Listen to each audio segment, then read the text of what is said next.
பிரபுவோட சரித்திரத்தை அனுபவிச்சுருக்கோம்.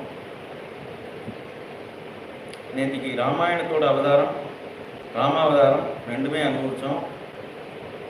அதுதான் இந்த ஸ்லோகம் சொல்றது. வேத வேத்யே பரே பும்சி ஜாதே தசரதாத்மஜே வேத பிராச்சேத சாதாசீத் சாட்சாத் ராமாயணாத்மனா. இந்த பரபிரம்மம் அப்படின்னு சொல்றாரு இல்லையா, இந்த பரபிரம்மம் என்ன பண்ணிட்டு அப்படின்னா, ராமாயணம் அப்படிங்கிற அவதாரத்தை அந்த பரபிரம்மம் தானே எடுத்துக்கலாம்.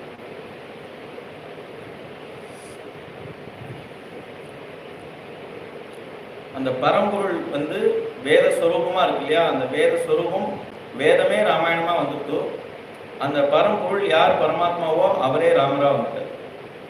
ரெண்டு அவதாரமும் வந்து இதுல நடந்திருக்கு. நேற்றைய தினம் அதுதான் நம்ம அனுபவிச்சோம்.